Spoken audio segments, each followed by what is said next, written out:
шүтлэг гэдэг бол гэгээр төрөх зам юм уу?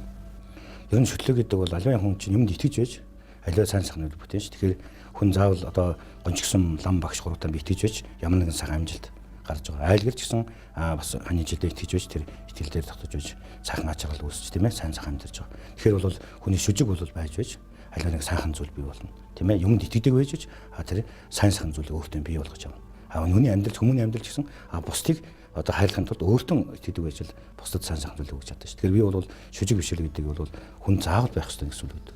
Тэр тусмаа ер нь шүжиг бишэл бол мэдлэг босролтой хүнд бол илүү байдаг. Юмыг үдс таних тусам хорвоогийн мөн чанарыг одоо ойлгох таних тусам хүн аливаа зүйлд итгэж аливаа зүйлийг тийм ээ төлөв тэмүүлж тэр итгэлдээ хөтгөдөж сайн сайхан зүйлийг бий болгож байдаг.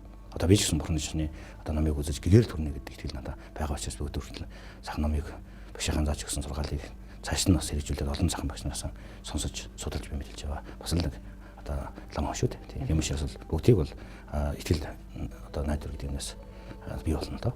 Тэгээд бишрийн шүтэд явах юм бол итгэл найдвар гэж юм тийм итгэл найдвар хоёр байж л хүний юм бий болно шүү дээ. Тийм ээ. Тэрнээс итгэж шаналхгүй сэтгэл үүсэж шүү дээ. Сайн сайхан төрөх зам бол тэгж л бодох юм энэ үед бол.